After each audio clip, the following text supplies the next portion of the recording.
तस्स भगवतो अर्हतो सम्मा संबुद्धस्स. सर्वांना नमो बुद्धाय जय भीम करते. आजच्या जातक अट्टकथेच्या व्याख्यानाला मार्गदर्शनाला सुरुवात करण्यापूर्वी सर्वप्रथम आपण 3 रत्नांचे अनुसरण करीत असतो. त्यासाठी मी आपल्या सर्वांच्या वतीने आदरणीय सुनीता शिंदे मॅडम यांना अशी विनंती करते की त्यांनी 3 रत्नांचे अनुसरण करावे. नमो तस्स भगवतो अरहतो सम्मा संबुद्धस्स. नमो तस्स भगवतो अरहतो सम्मा संबुद्धस्स. नमो तस्स भगवतो अरहतो सम्मा संबुद्धस्स. बुद्धं शरणं गच्छामि, धम्मं शरणं गच्छामि, संघं शरणं गच्छामि.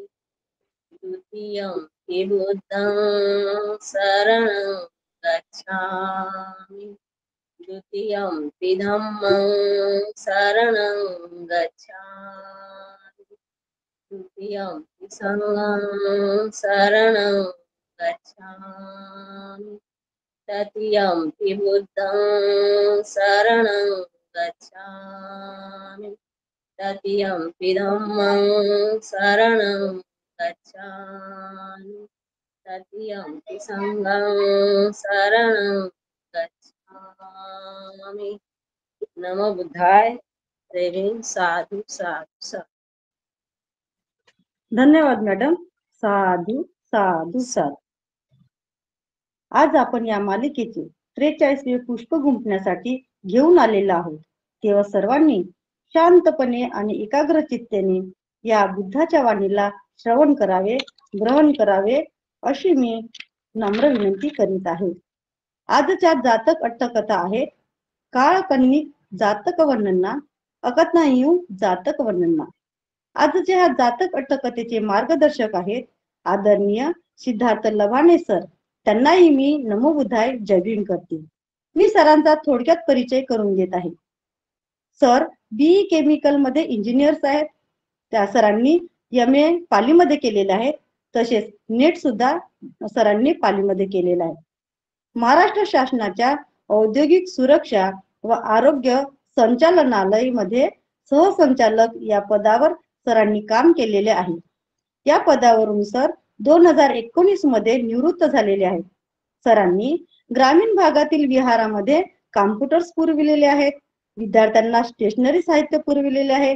पुस्तकांची मदत तर करतातच, पण सर वेळोवेळी मार्गदर्शन सुद्धा करीत असतात. सरांनी बौद्ध साहित्यावर बरेच शोध निबंध सादर केलेले आहेत. सरांनी डॉक्टर बाबासाहेब आंबेडकर थॉट सुद्धा केलेले आहे. अशा प्रकारे सरांचा अल्पसा परिचय आहे.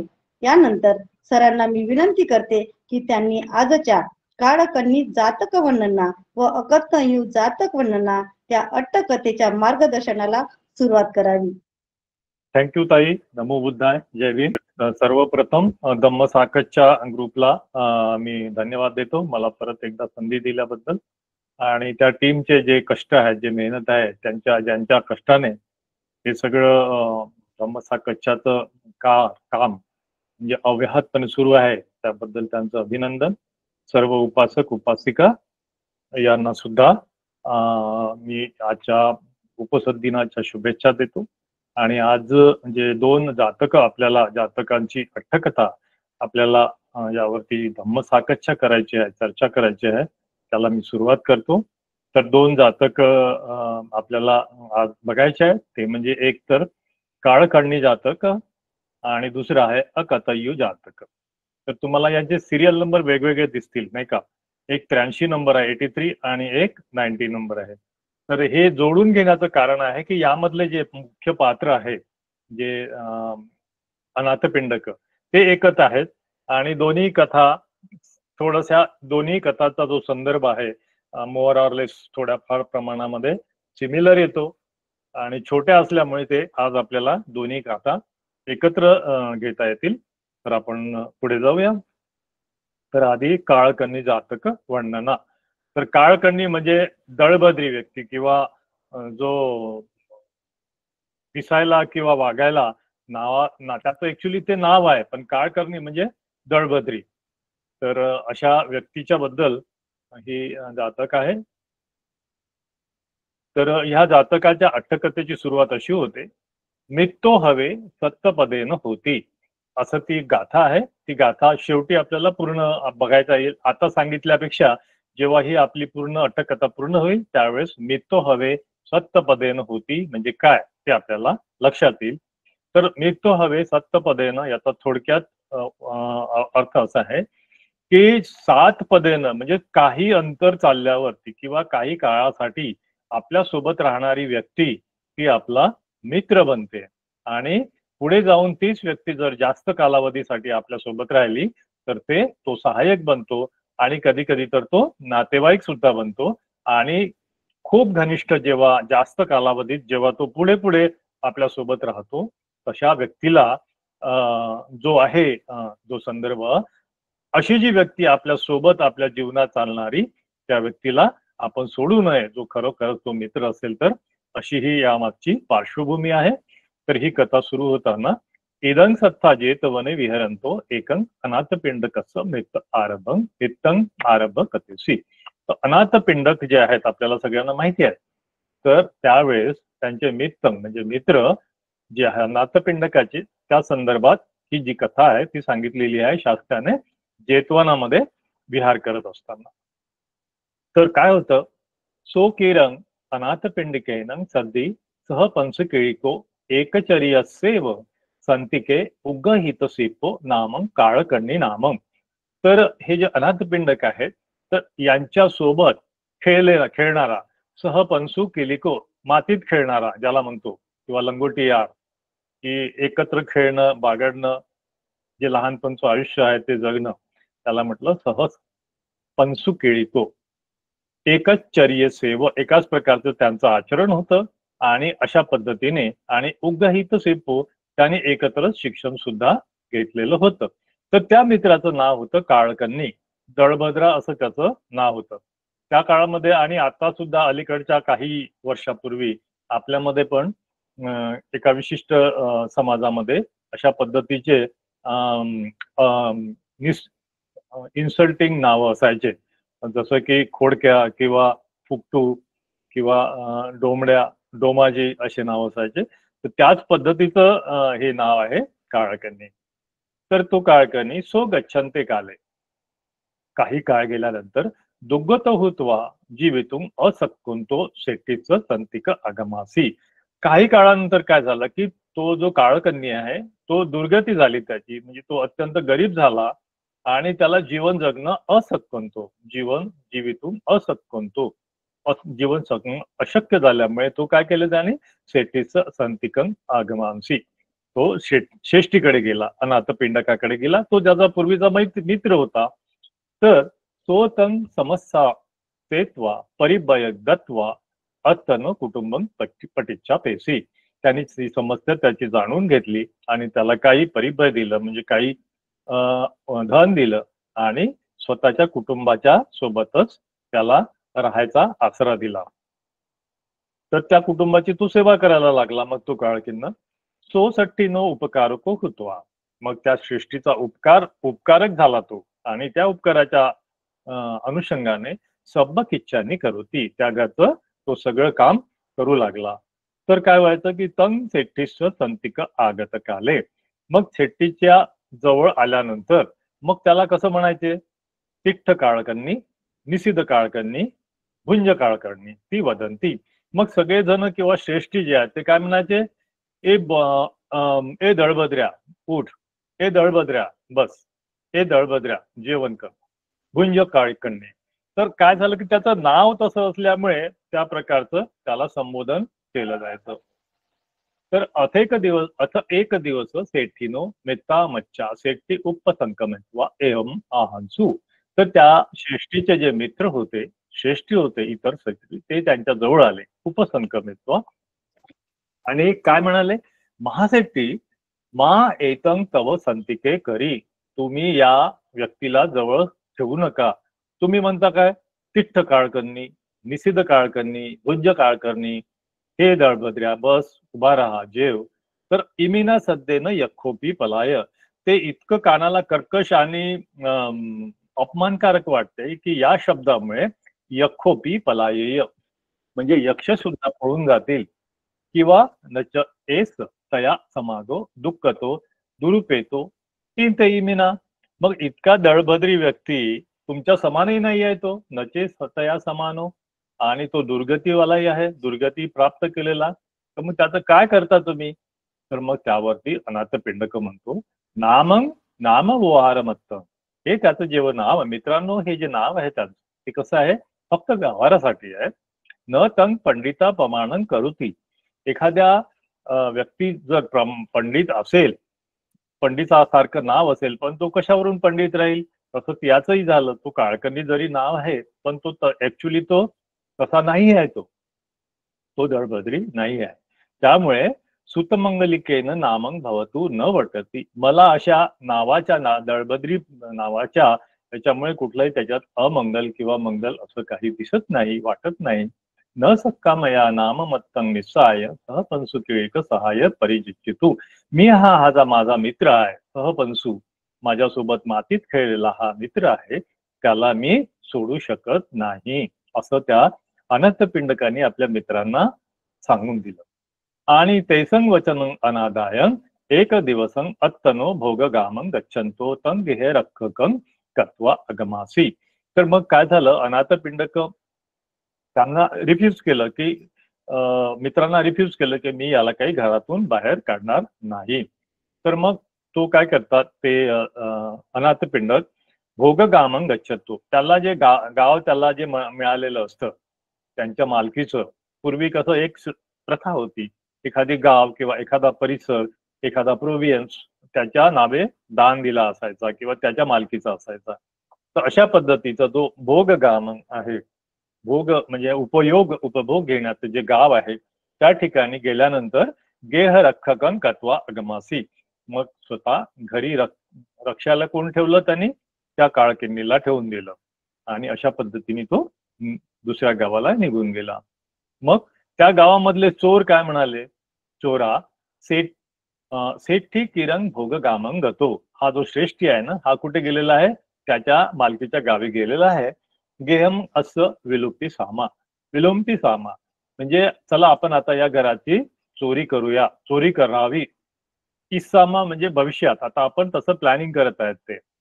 मग काय केलं त्यांनी, नाना उदहत्ता रक्ती भागे आगंत्वा गेहंग परिवारेसु, मग काय केलं त्यांनी, नाना आयुध म्हणजे नाना प्रकारचे आयुध हत्यार घेऊन रक्ती भागे आगत्वा, रात्रीच्या वेळेस त्या ठिकाणी आले आणि त्या गेहंग परिवारेसु त्या गृहाच्या आजूबाजूला गोळा झाले. इतरोपी चोरानंद एव आगमनं आसंकमानो अनिदायंतो व निसदी. तर हा जो काळकिन्ना आहे तो काय केला की चोरानं एव आगमनं, त्याला आसंकमानो, त्याला शंका निर्माण झाली की आता घरी कोणीच नाही आहे, तर कदाचित चोर येऊ शकतात. त्यामुळे तो काय केलं त्यांनी, अनिदांत एव म्हणजे तो झोपला नाही आणि बसून राहिला. तर मग काय झालं की सो चोरानं आगतक भावं यत्वा, त्याला संशय आला की चोराच्या हालचाली त्याने बाहेर बघितल्या, त्याला डाऊट आला. तर तो काय करतो, मनुष्य प्रबोधेंतु म्हणजे त्या लोकांना, आजूबाजूच्या लोकांना प्रबोधन व्हावं, काहीतरी सिग्नल मिळावा म्हणून त्यांनी काय केलं, त्वंग संखं गमन त्वंग मुंदिगन वादेही, ते जोरजोरात सांगू लागला आणि म्हणाला आजूबाजूच्या लोकांना की तुम्ही शंख वाजवा आणि मृदंग वाजवा, असं म्हणून त्या तिथल्या लोकांना सांगितलं त्यांनी. आणि स्वतः सुद्धा तो त्यांनी शंख निनाद केला आणि मृदंग वाजवायला, म्हणजे थोडक्यात गोंधळ निर्माण केला. सो दॅट म्हणजे त्या उद्देश तो होता की महासमज्ज करंतो विय सकल निवसेन एक सद्दं कार्याची. अशा प्रकारे त्या घरी आणि त्या घराच्या आसपासच्या परिसरामध्ये काय झालं, एक असा कोलाहल सारखं त्यांनी निर्माण केलं जेणेकरून चोरांना वाटलं सुय्यं गेहंती दुःसुतं आम्हेही अथएव इत्थं महासेठी. जरी आम्हाला हे सुय्य गेहंती म्हणजे हे घर आम्हाला सुनं वाटत आहे, तरी सुद्धा हे आम्ही जे चुकलं, आमचं काय झालं, दुःसुत झालं, आम्ही चुकीचं ऐकलेलं आहे. अथएव इथं महासेठी, महासिद्धी तर घरीच असावा, म्हणून तर एवढा आवाज येतो आहे. तर असं करून पासान मुग्गर आदीनी तथ्थेव छडेत्वा पलायन्सू. मग त्यांनी काय केलं, आपल्यासोबत जे आयुध आणले होते, पाषाण म्हणजे दगड, मुग्गर म्हणजे त्या मोगऱ्या, म्हणजे जी काही हत्यारं होती घर तोडून घरफोडी करायसाठी, तथ्थेव छडेत्वा, त्या ठिकाणी त्यांनी सोडून काय केलं, पलायन केलं. पुन्हा दिवसे मनुष्या तत्थ छडिते पाषाण मुग्गरा आदियो दिसवा संवेग पत्त होतवा. मग पुन्हा दिवशी, आता ते रात्र संपली, आता सकाळी काय झालं की आजूबाजूचे लोक आणि त्या घरात काही जे असतील जे झोपलेले किंवा, तर ते बघून म्हणतात की हे पाषाण मुग्गर दिसवा, म्हणजे त्यांच्या लक्षात आलं की हे सगळे दगड जे दिसत आहेत, हत्यार दिसत आहेत, याचा अर्थ सचे अज एव रूपं बुद्धिसंपन्नो घर विचारको. म्हणजे हा सचे म्हणजे जर आज हा काळकिन्न जो बुद्धिसंपन्न आहे, घर विचारको घराचा रक्षण करणारा आहे, ना भविष्य तो जर इथे नसता, ना भविष्य चोरेही यथारुचिया पविसित्वा सब्बं गेहं विलुप्तं असं इमं दळमित्त निस्साय सेट्टीनो उड्डी जाता. तर हा जो बुद्धिसंपन्न आणि हितचिंतक जो आहे आणि दृढ मित्र हा जर घरी नसता आणि त्यांनी आपलं प्रसंगावधान राखलं नसतं, तर या ग्रहपतीची, या अनाथपिंडकाची सगळी संपत्ती त्या चोरांनी लुटून नेली असती. पसंसित्वा त्याची अशी प्रशंसा करून सेट्टीच भोग गामतो आगत काले सब्बं तं पवत्ती आरोचयिंसू. मग ती सगळी घटना त्या काळकिनीच प्रशंसा करून ती गोष्ट अनाथपिंडक तिकडून आल्यानंतर त्यांना कथन केले. अथने सेट्टी अवोच. मग त्यावरती श्रेष्ठी काय म्हणाले, म्हणजे अनाथपिंडक आहे ते श्रेष्ठी काय म्हणाले, तुम्ही एव रूपं मम गेह रक्षकं मित्तं निखड्डापेत. तुम्ही काय म्हटलं की जरी तुम्ही म्हटलं की ह्या निकड्डापेत म्हणजे या काळकिन्नाला तुम्ही काढून टाका, सच अयं तुम्हा वचनेन मया निखडितो असं अज्जमे कुटुंबं किंची ना भविष्य. म्हणजे जर मी तुमचं ऐकलं असतं, तुम्हा कं वचनेन तुमच्या वचनाने मी त्या व्यक्तीला घरातून बाहेर काढलं असतं, तर नाम अपमानं हित चित्तमेवं पमानं. तर मग काय झालं असतं की माझं घर पूर्णपणे लुटलं गेलं असतं, पण मी तुमचं ऐकलं नाही आणि मी त्या माझ्या मित्राला घरी राहू दिलं. तर मग उत्तरीतर परिभय दत्वा, मग त्या काळकिन्नीला परत त्यांनी हे दिलं, दान दिलं, परिभय दिलं, इनाम दिलं. आणि मग काय म्हटलं, अथि इदानीमे कथन कथा पापत. आता ही गोष्ट जी आहे, आपण ही जी कथा आहे हे आपण कोणाला सांगितली पाहिजे, शास्त्राला. कारण अनाथपिंडक ज्या ठिकाणी होते त्याच ठिकाणी बुद्ध सुद्धा होते श्रावस्तीला. तर मग हे सगळं सांगण्यासाठी सत्थू संतिकं गंत्वा आदितो पठ्ठाय सब्बं तं पवत्ती आरुचेसी. मग हे सगळी घटना अनाथपिंडकाने शास्त्राला सांगितली. मग त्याच्यावरती शास्त्रा काय म्हणतात, सत्था न खो गहपती इदानेव काळखिंड मित्तो अत्तस्व मित्तस्वे घरे कुटुंब रखती उभे तख्खे येवा पिवत्वा तेन याचितो अतितं आहरी. तर सांगतात श्रेष्ठी गहपती, हा जो काळकिन्नो आहे हा याच जन्मात म्हणजे आताच तुमचं कुटुंब यांनी राखलेलं नाही आहे. उभेती रखी येवा, पूर्वी सुद्धा त्यांनी असंच तुमच्या घराचं रक्षण केलेलं आहे. आणि मग अशा पद्धतीने बुद्ध सांगतात, अतीत घटना सांगतात.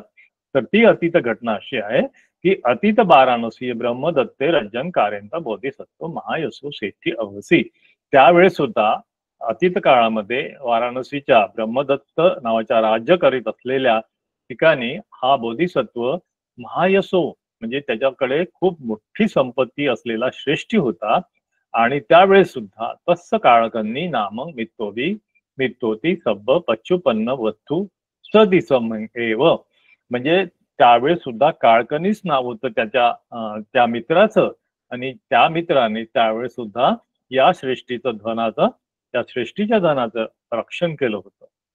बोधिसत्व भोगगामतो आगतो ती पवत्ती स्तुत्वा, त्यावेळेस मग सुद्धा जो बोधिसत्व जो त्यावेळेचा श्रेष्ठी होता, तो भोगगामावरून आल्यानंतर, त्याच्या गावावरून आल्यानंतर तीच घटना त्यांनी ऐकली.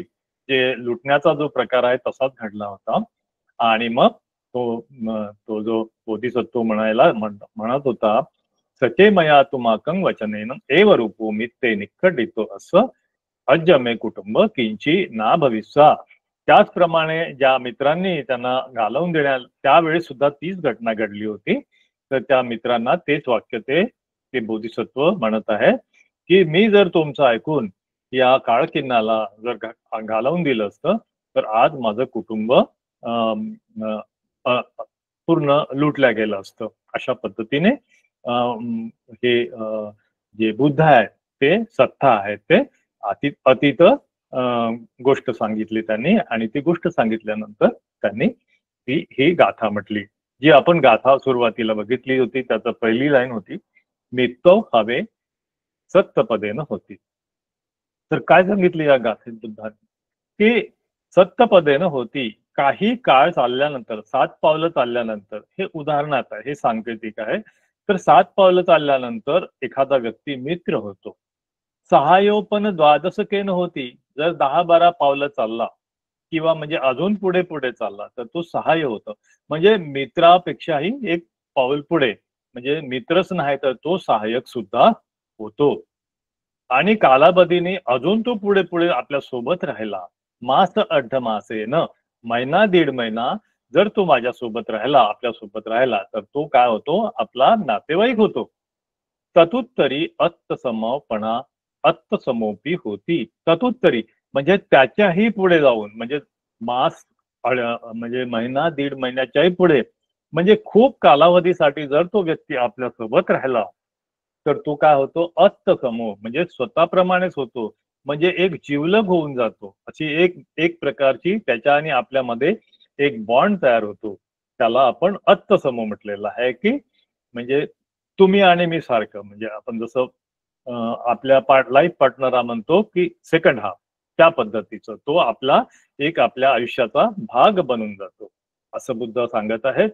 नंतर सो अहं कथं, मग जर असं असेल तर अत्तसुखस्य हेतू, जर मी माझ्या सुखासाठी या चिरसंतुत काळकिन्न मी कसं काय या काळकिन्नाला सोडून देऊ, जो चिरसंत, जो माझ्यासोबत इतके वर्ष राहिलेला आहे, तर त्याला मी माझ्या स्वतःच्या स्वार्थासाठी, सुखासाठी कसं काय सोडून देऊ, असं या गाथेतून बुद्ध सांगत आहेत. तर ही होती जातक क्रमांक 83.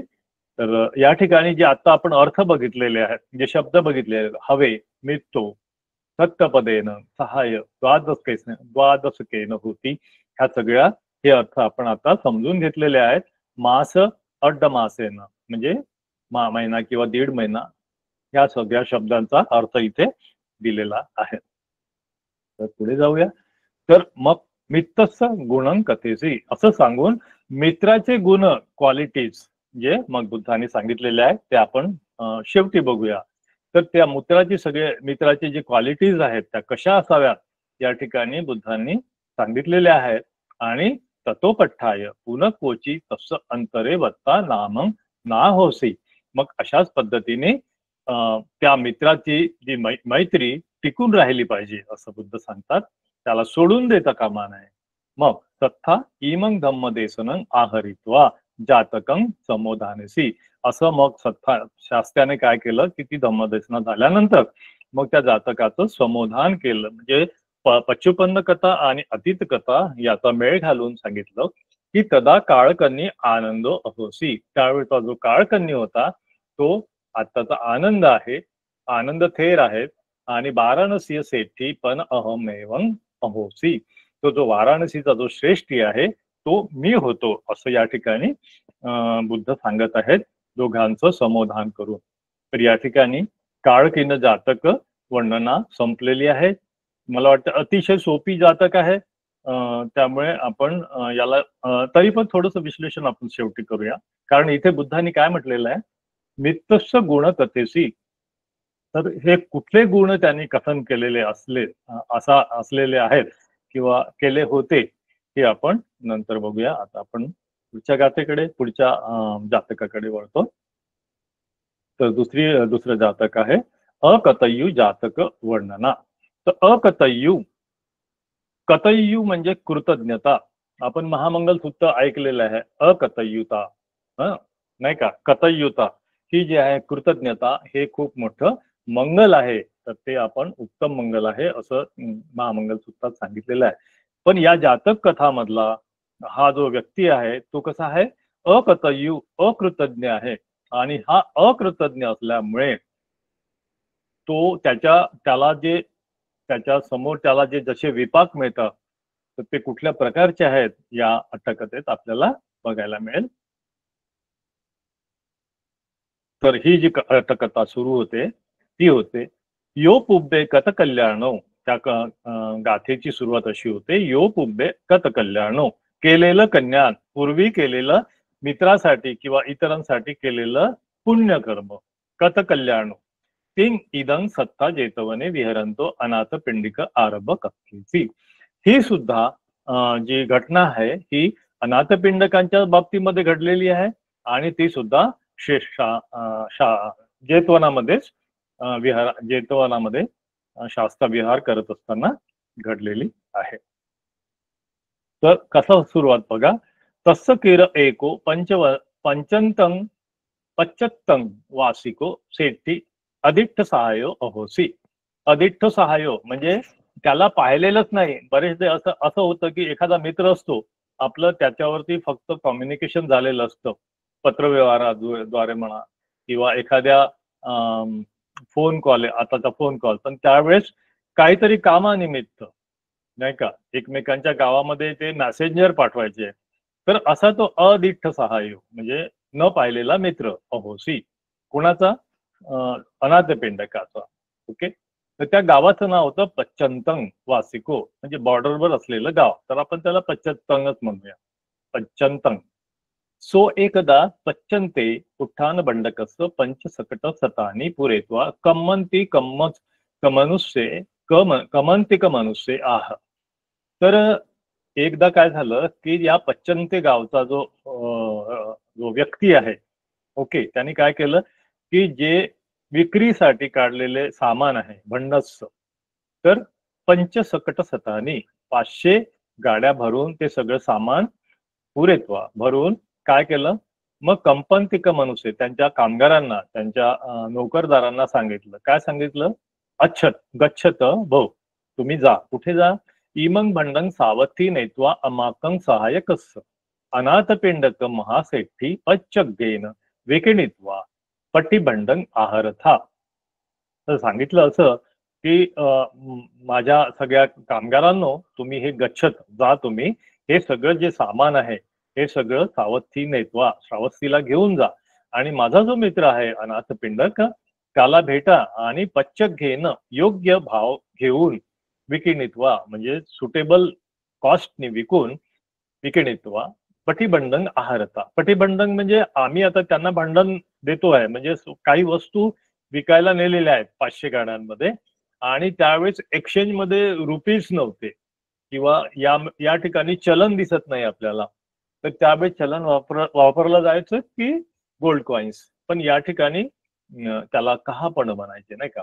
तर या ठिकाणी मटेरियल टू मटेरियल एक्सचेंज आहे. त्यांनी बंधन पाठवलं, त्याचं पटीबंधन म्हणजे त्याच्या तुलनात्मक इक्विव्हॅलंट कॉस्ट मधले त्यांच्याकडून सामान परत घेऊन या असं ते सांगत आहेत. तर मग ते सगळे नोकर म्हणाले, साधू, ओके, ठीक आहे महाराज, असं म्हणून तत्संग वचनं संपट्टी चित्वा सावथी गंतवा महासेठी दिसवा पण्णा कारंग दत्वा. मग ते श्रावस्तीला गेले सगळ्या 500 गाड्याचं सगळं सामान सुमान घेऊन आणि पण्णा कारंग दत्वा. त्यांनी मग जी भेट वस्तू आहे ती भेट वस्तू दिली आणि पवत्ती आरोचे सु. आणि मग त्यांनी सांगितलं की आमच्या तो जो पंचत्वासी श्रेष्ठी आहेत त्यांनी आम्हाला असं असं तुमच्याकडे पाठवलेलं आहे. तर त्यावेळेस अनाथपिंडक म्हणतात स्वागत हो, म्हणजे तुमचं स्वागत आहे. पालीमध्ये सुद्धा स्वागत हा शब्द आहे, हे आपण लक्षात घ्या. ती तेसंग आवासंच परिबयंच दापेत्वा सहायकसंग सुखं पुच्छित्वा भंडंग विकिणित्वा पटिबंडंग दापेसी. तर मग त्यांनी काय केलं, महाश्रेष्ठीने काय केलं की आवासन म्हणजे त्यांच्या राहायची व्यवस्था केली. परिबयंच दातव्य, त्यांना योग्य प्रकारचं परिबय दिलं, म्हणजे त्यांना खर्चाला त्याला राहायची सुख सोयी करून दिली. आणि सहाय्यकसंग सुखं पुच्छित्वा, त्यांचं सगळ्यांचं कुशलक्षेम विचारलं की बरोबर तुम्ही राहायला आहात ना, काही अडचण आहे का तुम्हाला, असं विचारून त्यांचं जेवढं काही सामान होतं ते विकिणित्वा, ते विकून पटिबंधन म्हणजे त्याच्या एक्सचेंज मध्ये सगळं ते पटिबंध घेतले, सगळं सामान घेतलं आणि ते त्यांच्या स्वाधीन करून ते पच्चंतं गंत्वा तमत्त अतनो सट्टीस आरचेसू. तर मग ते सगळे त्या पच्चंत श्रेष्ठीकडे जाऊन ते सगळं त्यांनी त्या नोकर चाकरांनी त्या आपल्या मालकाकडे त्यांच्या स्वाधीन केलं. आणि जे काही घडलं, जसं सिस्टमॅटिकली त्यांनी स्वागत कसं केलं, त्यांनी आपलं आमचं कसं आवभगत केली ते सगळं सांगून मग ते त्या ठिकाणी ती घटना पूर्ण झालेली आहे. आणि त्या घटनेनंतर मग अपर भागे मग काय कालांतराने काय झालं, मी अनाथपिंडकाला पण काही वस्तू विकायच्या होत्या, त्याला त्या पच्चंतं गावाकडे पाठवायच्या होत्या त्या श्रेष्ठीकडे, आधी झाल्यापर्यंत एक्सचेंज विनिमय नाही का. तर अनाथपिंडकोपी तथ एव पंचसकट सतानी तत्थं पेसेसी, 500 बैलगाड्यांनी तो सगळा माल त्यांनी तिथे पाठवला त्या पंचंत गावाकडे. नंतर मनुष्य तत्थ गंत्वा पण्णाकारंग आदायं पच्चत्तं वासिक सेटिंग पसिंसू. मग त्यांनी सांगितलं अनाथपिंडकाच्या सगळ्या कामगारांनी की पण्णाकारंग आदाय म्हणजे त्यांना जे भेटवस्तू दिली आणि मग त्या श्रेष्ठीला पंचंतवासिक श्रेष्ठीला त्याच्याबद्दल त्यांना भेटले पसिंसू. आणि भेटल्यानंतर मग त्यांनी विचारलं त्या श्रेष्ठीने कुठो आगचता, कुठून आलात तुम्ही. मग ती पुच्छित्वा सावथितो तुमाकं सहायकं अनाथपिंडकस्य संतिका. मग त्यांनी सांगितलं की तुमचा जो मित्र आहे, सहायक आहे, तो अनाथपिंडक आहे, त्यांच्याकडून आम्ही आलो आहे श्रेष्ठी असं म्हणून. मग त्याच्यावरती हा जो पंचत्तं श्रेष्ठी काय म्हणतो बघा, अनाथपिंडिकोती कस्सची पुरी सस्स नामं भविष्यती. म्हणजे अनाथपिंडकाचं नाव असं कोण आहे व, म्हणजे याच्या ठिकाणी बघा या लोकांनी कसं, हा जो श्रेष्ठी आहे पच्चत्तंगवाला, पच्चत्तं गावचा, हा कशा पद्धतीने रिॲक्ट करतोय बघा. तर तो म्हणतो की कोण अनाथपिंडक, असं काही नाम आठवत नाही व मला, नाम भविष्यती परिहासंकत्वा. म्हणजे त्यांनी काय केलं, त्याची टर उडवली, हास्य म्हणजे विनोद, हास्य विनोद कत्वा पण्णाकारंग गहेत्वा, म्हणजे त्यांच्याकडून भेटवस्तू वगैरे सगळी घेतली. आणि मग काय म्हणाला तो श्रेष्ठी, काय म्हणाला गच्छतं तुमे आणि उयुज्योसी. गच्छत म्हणजे हा ठीक आहे आता जा तुम्ही, सगळं भेटवस्तू घेतल्यानंतर. आणि उयुज्योसी म्हणजे त्यांना घालवून दिलं. आणि मग न एव निवासं न परिभयं दापेसी, त्याचा एक्सचेंज विनिमय पण नाही दिला आणि ना त्यांना राहायला घर सुद्धा दिलं. तर अशा पद्धतीने त्यांनी हा दुर्व्यवहार त्यांच्यासोबत केला. ते स्वयं एवं भंडंग विकिणित्वा पटिबंधं आदाय सावथ्य आगंत्वा सेट्टीचं तं पवत्ती आरोचेसू. तर त्या सगळ्या नोकरांनी काय केलं, स्वयं एवं स्वतःच मग बाजारामध्ये जाऊन जागोजागी शोधून, त्यांचे गिराईक शोधून सगळे ते त्यांचं सामान विकून पटिबंधन गंत्वा घेऊन आदाय, ते सगळं त्याच्या एक्सचेंज मध्ये सगळ्या वस्तू घेऊन पुन्हा ते श्रावस्तीला आले आणि अनाथपिंडक श्रेष्ठीला त्यांनी ही घटना कथन केली. तर ह्या दोन कॉन्ट्राडिक्टरी गोष्टी घेतल्या. अनाथपिंडिकाकडे जेव्हा ते लोक गेले त्यावेळेस कशी ट्रीटमेंट दिली, आणि अनाथपिंडकाचे जे लोक आहेत जे जेव्हा त्या श्रेष्ठीकडे जातात, पच्चंतं श्रेष्ठीकडे, त्याच्या विरुद्ध त्यांना ट्रीटमेंट मिळाली. अथसो पच्चत्तं वासी पुनपी एकवारं तथैव पंच सकट सतानी सावित्री पेसेसी. आता काही कालांतराने काय झालं की पुन्हा एकदा हा जो पच्चंतंग वासी जो आहे श्रेष्ठी, त्यांनी काय केलं, 500 गाड्यांचं धन, 500 गाड्यांचं सामान ते भरून पाठवलं आणि मनुष्यापन्ना कारण आदायन, मनुष्यांना सांगितलं की हे भेट वस्तू वगैरे घ्या आणि तुम्ही महाश्रेष्ठीकडे जाऊन त्याची विचारपूस करा आणि त्यांना भेटा. आणि भेटल्यानंतर मग त्या पद्धतीने त्यांनी त्या कामगारांनी तसंच केलं. ते पण दिसवा अनाथ पिंडकांचं मनुष्या.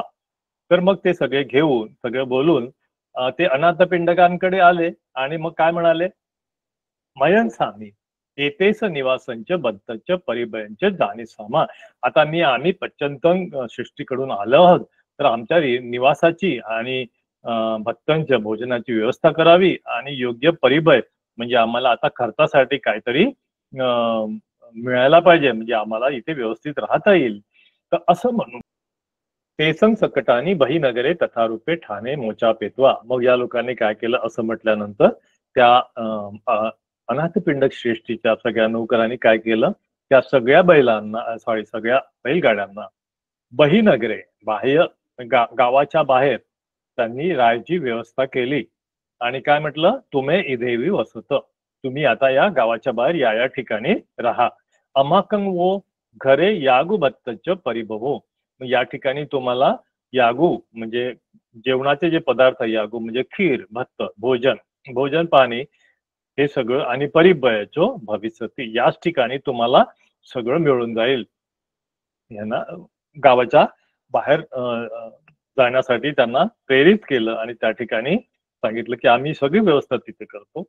गंत्वा दासकंमकारे सन्निपातेत्वा.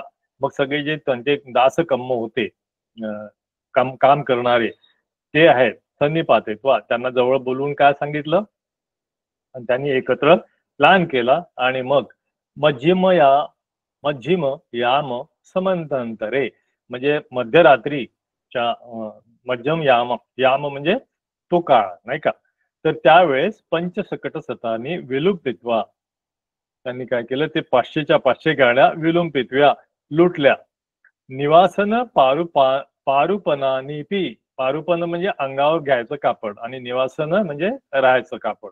अंतरून पांघरून, त्याचा निवासन पारुपन म्हणजे अंतरून पांघरून. ऐसन आचिंदित्वा गोणे पलात्विता, म्हणजे ते सगळंच त्यांचं सगळं घेऊन घेतलं आणि गोणे पलापेत्वा, त्या सगळ्या बैलांना सोडून दिलं मोकळं.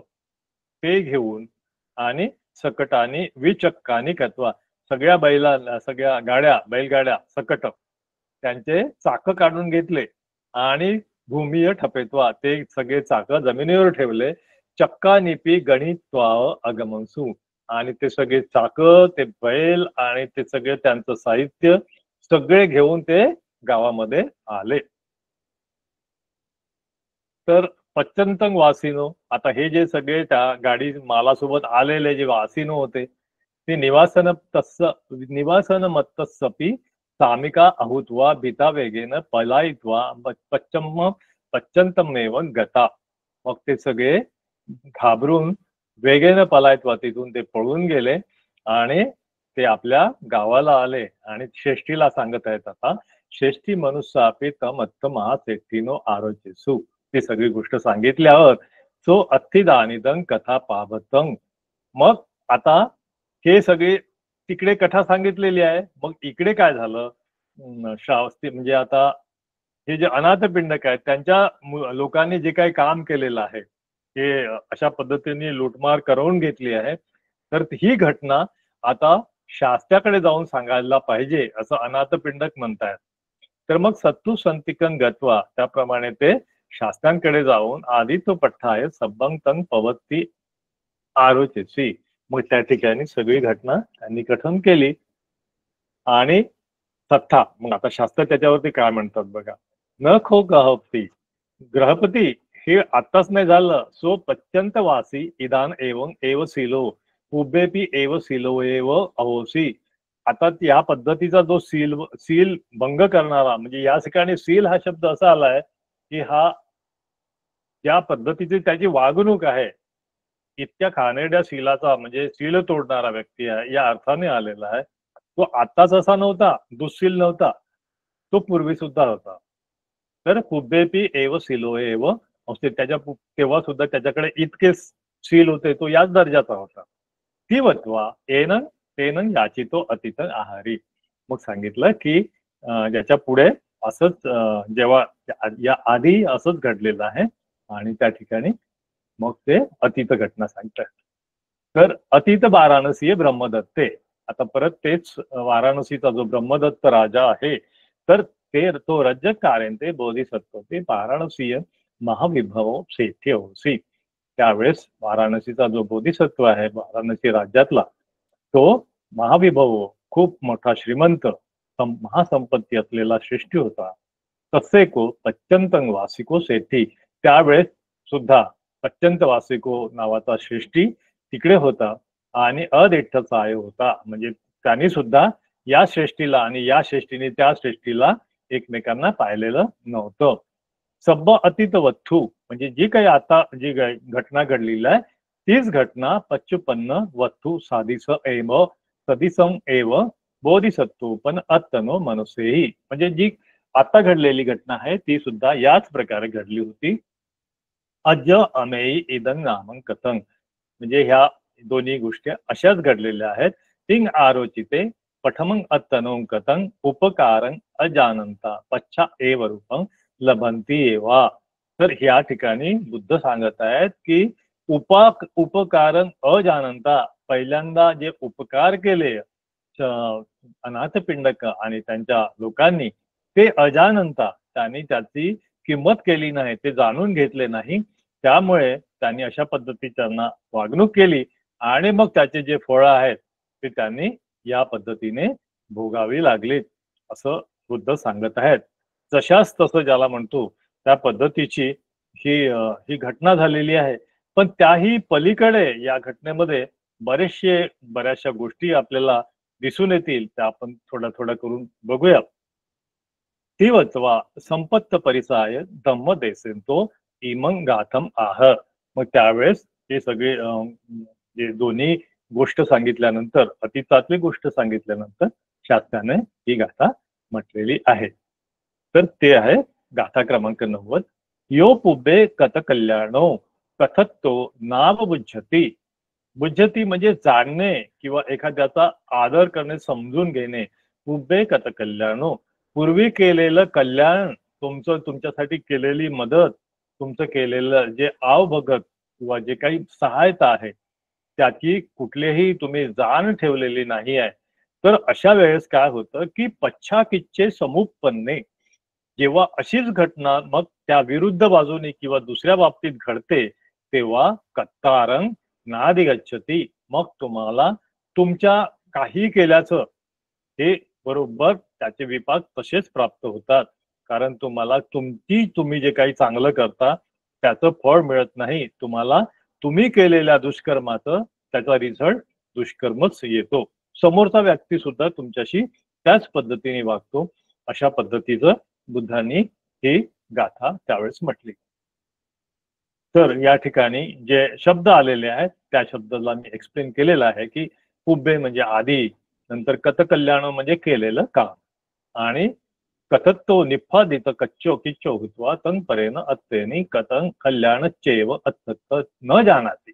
केलेलं काम आणि त्याचं अर्थ किंवा त्याचं महत्व न जाणल्यामुळे, त्याला महत्व न दिल्यामुळे अशा पद्धतीचे कच्चे सम्मुखपणे त्याच प्रकारचा जेव्हा विरुद्ध बाजूला जी घडते तर त्याच्यानी काय होतं की आता कतारंग नादी गच्छती, तुम्हालाही त्याच प्रकारचा अनुभव येतो. तुमच्यावर सुद्धा दुर्व्यवहार आणि नामुष्कीची पाळी येते. अशा पद्धतीने हे दुसरं जातक कथकथा सांगितलेली आहे. तर ही होती अकथय्यू जातक वर्णना. ती 10वी त्या ठिकाणची ही 10वी आलेली आहे त्या पर्टिक्युलर चॅप्टर मधली. तर एवं बोधिसत्व इमाय गाथाय धम्म देसेत्वा. मग बोधिसत्व इमाय गाथाय धम्म देसेत्वा दानादिनी पुय्यानी कत्वा यथा कम्म गतो. मग या प्रकारे मग तो जो बोधिसत्व असतो पूर्वीच्या काळचा, मग तो ही गाथा म्हटल्यानंतर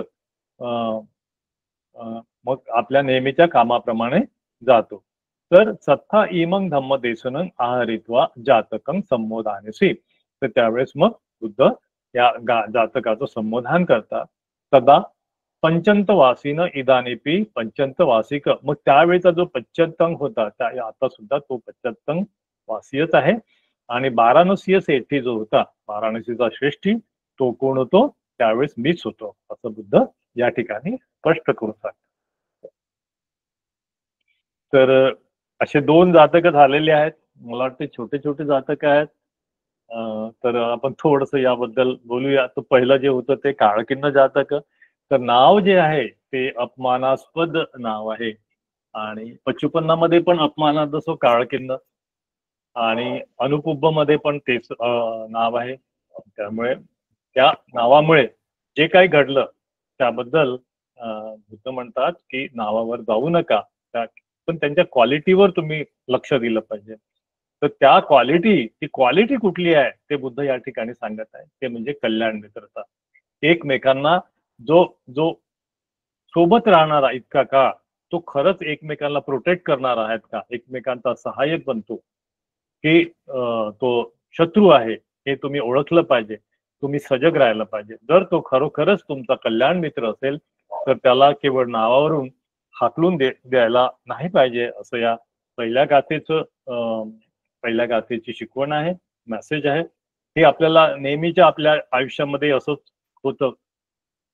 बरेचदा आम्ही बघतोय की आमच्या ऑफिसमध्ये किंवा समाजामध्ये की एखादा व्यक्ती अतिशय कुरूप असतो आणि आता प्रॅक्टिकल याचा उपयोग एक उदाहरण देतो आणि मग पुढे जातो.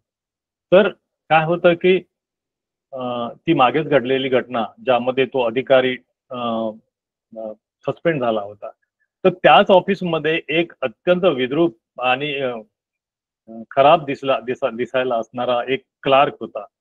आणि तो क्लार्क काय करायचा की ती पर्टिक्युलर व्यक्ती त्या ऑफिसच्या अधिकाऱ्याच्या समोर आली की त्याला काहीतरी संशय यायचा की हा माणूस काही बरोबर नाही. तर तो ही त्याच घटनेशी रिलेटेड आहे की ज्या अधिकाऱ्याला प्रचंड त्रास झाला होता, नंतर तो अधिकारी सस्पेंड झाला. पण ह्या काळकिन्न त्या संदर्भात जर आपण बोलायचं झालं तर तो जो अत्यंत विद्रूप जो क्लार्क होता त्याला तो चाणक्य असायचा. कारण क्लार्क काय करतात किंवा जे ऑफिसचे स्टाफ काय करतात त्यांना कोण येतं, केव्हा येतं, कशासाठी येतं सगळं माहिती असतं. आणि अधिकारी तर आहेत ना ते आपल्या चेंबरमध्ये असतात, ते बदलून जातात, त्यांच्या बदल्या होतात. पण तिथे राहणारे जे लोक असतात त्यांना मात्र सगळ्यांची पूर्ण हे घेतलेली असते, त्यांनी पूर्ण जाणकारी घेतलेली असते. कोणाच्या मनात काय ते ओळखून असतात. तर असा जो विद्रूप व्यक्ती त्या अधिकाऱ्याला जाऊन सांगायचा, तो व्यक्ती गेल्यानंतर, तो त्याला चिटिंग करणारा व्यक्ती गेल्यानंतर, तर सांगायचा की साहेब तुम्ही हाचा जो माणूस आला होता ना तुम्हाला भेटवस्तू द्यायला, तुमचा सत्कार करायला, हा फार रिस्की माणूस आहे, हा संशयास्पद आहे, तुम्ही याच्याशी सांभाळून राहा. आणि तो अधिकारी काय म्हणायचा, मूर्खा तुला काय कळतंय का, हा माझा एवढा मित्र आहे आणि तू मला शहाणपणा शिकवतोस.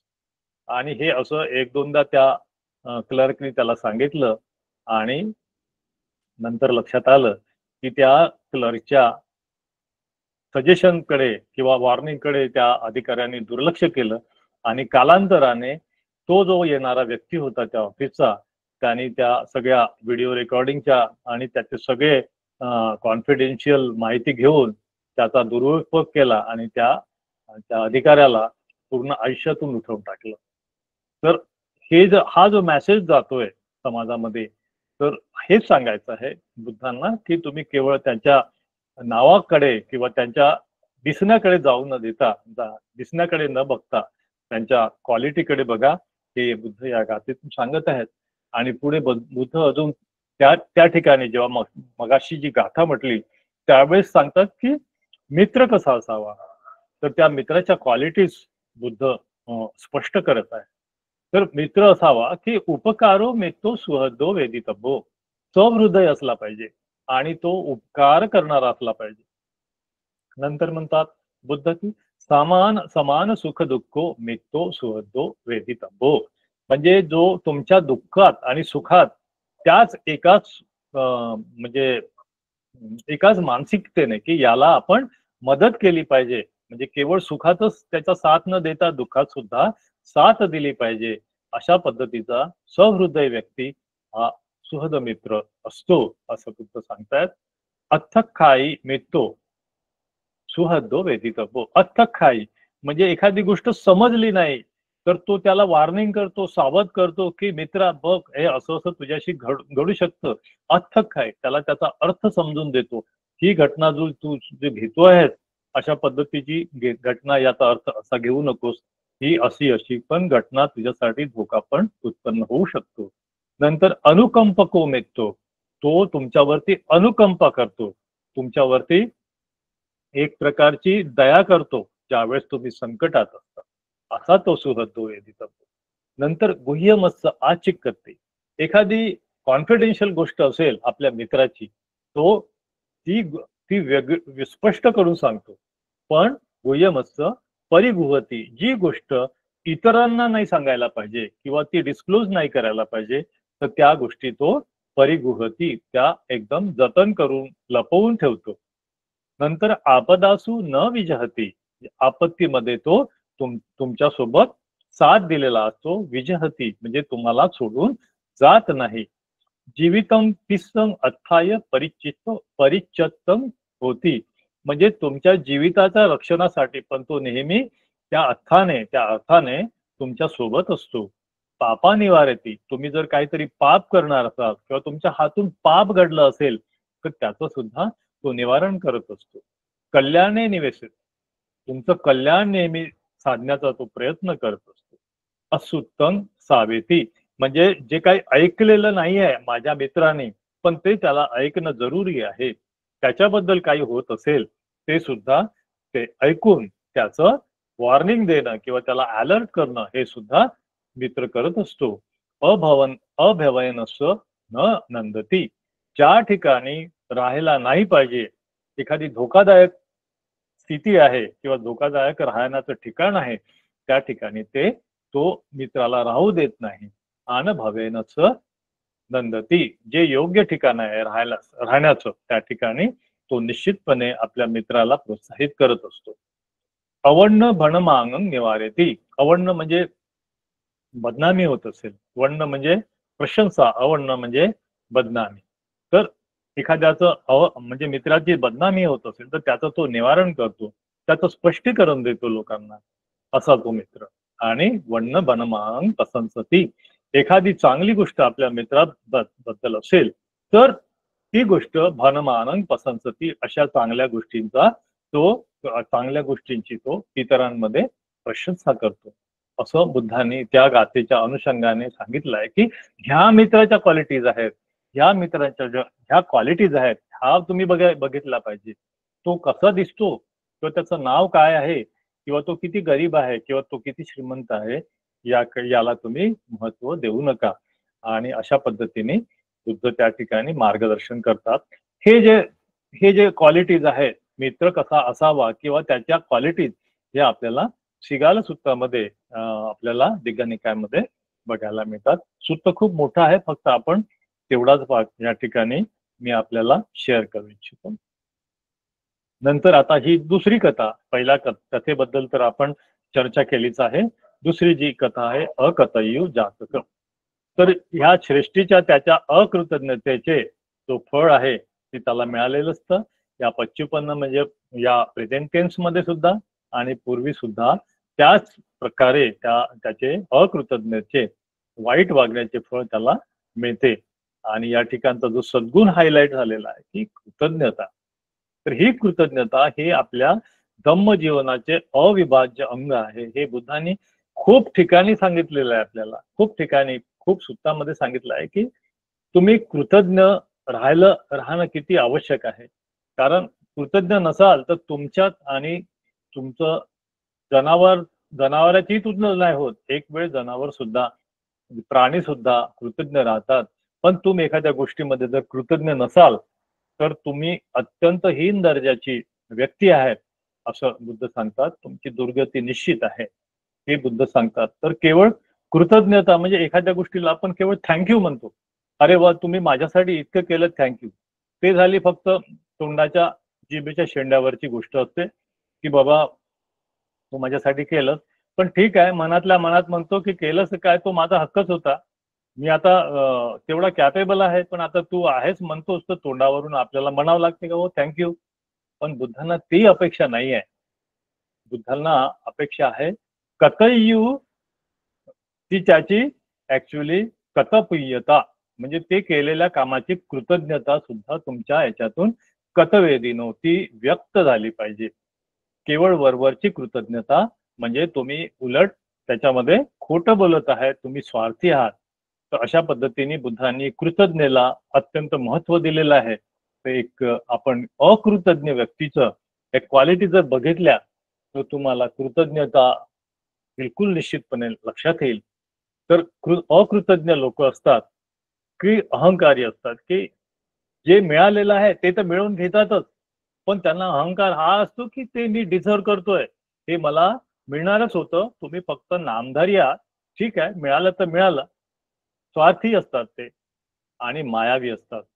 मायावी या अर्थाने की ते फक्त दाखवतात की मी किती निस्वार्थी व्यक्ती आहे किंवा मी किती किती दुसऱ्यांसाठी करतो, सेवा करतो, पण त्यांचं खरं रूप काहीतरी वेगळं असतात. समजा एखाद्या व्यक्तीला एखाद्याच्या पुण्यकर्माने नोकरी मिळत असेल, ऐश्वर्य मिळत असेल, पण तो व्यक्ती कधीच म्हणणार नाही की हे एखाद्या या व्यक्तीला मी कृतज्ञता व्यक्त केली पाहिजे, त्याच्यासाठी काहीतरी माझ्याकडून चांगलं पुण्यकर्म घडलं पाहिजे असं तो म्हणत नाही. तो काय म्हणतो की बघा मी अभ्यास केला ना किंवा मी कष्ट केलेत ना म्हणून मिळालं. इतरांना पण ते त्या फॅसिलिटीज आहेत किंवा ते सोयी सुविधा आहेत, मग ते का नाही झालेत? बघा मी माझ्या क्वालिटीजमुळे किंवा माझ्या टॅलेंटमुळे मी इथपर्यंत आलेलो आहे, हे फक्त ते निमित्त झालेले आहे. अशा पद्धतीची ही स्वार्थी त्यांची वृत्ती असते. त्यांना फक्त फक्त स्वतःचा स्वार्थ, स्वतःचा प्रोग्रेस, जे ज्याला ते प्रोग्रेस म्हणतात ती प्रोग्रेसही नसते, त्याला ते प्रोग्रेस समजतात. अत्यंत संकुचित वृत्तीचे लोक असतात आणि मायावी मगाशी म्हटल्याप्रमाणे की ते ऍक्च्युली दुःखी असतात. ते कुठल्याही त्यांना म्हणजे कुठल्याच गोष्टीचं सुख मिळत नसतं. असे मी कितीतरी उदाहरण आपल्या देऊ शकतो, पण तुमच्यात हे चर्चा करतानाच तुमच्या डोळ्यासमोर येतील की ते लोक जे काही म्हणतात माझं माझं मी मिळवलेलं, मी किती कॅपेबल आहे, मी किती कर्तृत्ववान आहे, हे म्हटणारे जे लोक असतात ना, आतून पूर्ण अस्वस्थ असतात. त्यांचा सगळा वेळ याच्यातच जातो की मी माझं ऐश्वर्य किती लोकांना दाखवू आणि किती नाही. हे जे मी केलेलं आहे ते किती त्याच्यासाठी मला लोकांनी किती महत्व द्यावं, ज्याच्यासाठी ते सतत प्रयत्नशील असतात. आणि अशा पद्धतीने ते स्वतःचा खरं म्हणजे इतके ते डिसेबल होऊन जातात किंवा लाचार होऊन जातात जेव्हा त्यांचा वेळ त्यांची जेव्हा उतारवय येतं किंवा त्यांचं जे ग्लॅमर आहे ते संपलेलं असतं. संपत्ती गडगंज असते, पण त्यांना कळत नाही की या संपत्तीचं काय करायचं आहे. अशा पद्धतीचे त्यांचं मिझरेबल आयुष्य होऊन जातं. कारण ते दुसऱ्यांबद्दल कृतज्ञ नाही राहत. त्यांना वाटतं की सगळं आमचंच आहे आणि दुसऱ्यांनी केलेलं सुद्धा तेही आमचंच आहे. त्यांना ते इन्सल्टिंग वागतात त्याच्यासोबत. असे आपल्याला जागोजागी उदाहरणं तुम्हाला दिसून येतील. तर अशा लोकांकडे कितीही संपत्ती असेल किंवा काय असेल, तर त्यांची अवस्था बुद्ध म्हणतात की दुर्गतीची अवस्था आहे, ती अत्यंत वाईट अवस्था आहे असं बुद्ध सांगतात. कारण त्यांना सोबत काहीच नेता येत नाही आणि मरताना त्यांचं चित्त पूर्ण आसक्तीमध्ये आणि फ्रस्ट्रेशन मध्ये बुडालेलं असतं. कारण त्यांना त्यावेळेस कोणीच विचारत नाही आणि असा तो त्यांचा अंत झालेला असतो. तो पुढच्या जन्माबद्दल नाही सांगितलं, पण पुढे आलेलं आहे ते की ते नरक किंवा या योनीमध्ये जातात. त्यांचा त्याच पद्धतीने त्यांची जी पात्रता असते त्याच पद्धतीने जात असते.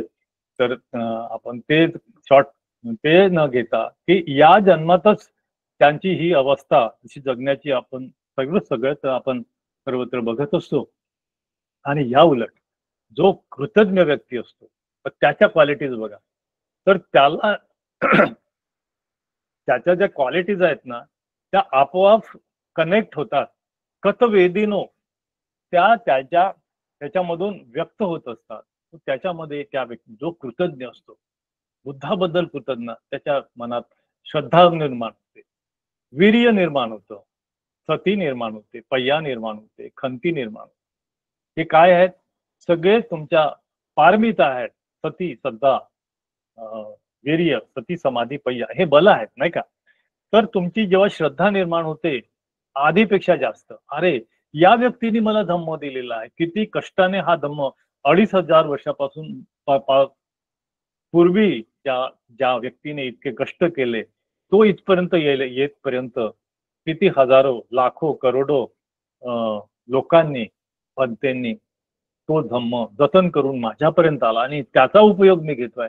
तर ती आपोआप नैसर्गिकरित्या ही जी क्वालिटी आहे ती क्वालिटी आपली डेव्हलप होत जाते, श्रद्धा डेव्हलप होत जाते, वीर्य डेव्हलप होत जातं की नाही मी सुद्धा अजून जास्त स्ट्रॉंगली आपण मेहनत केली पाहिजे, कष्ट केले पाहिजे, दुसऱ्यांसाठी काहीतरी केलं पाहिजे.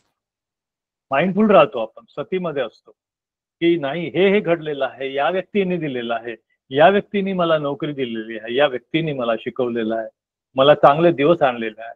ती सती आपली वृद्धिंगत होते, खंती पारमिता वळते. आपण म्हणतो की अरे एवढंसं टॉलरेट करायला काय जातं माझं, त्या व्यक्तीने किती टॉलरेट केलेलं आहे, किती असेल त्यांचं टॉलरन्स, आणि मला टॉलरन्स वाढवलं पाहिजे निश्चितपणे.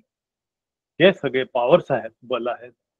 पारमिता आपल्या वृद्धिंगत होतात. दान पारमिता, इंटरनली आपल्याला दान देण्याची इच्छा उपजते आपल्याकडे. आणि जो अकतय्यू व्यक्ती असतो तो देतो, जीवावर आल्यासारखं दान देतो.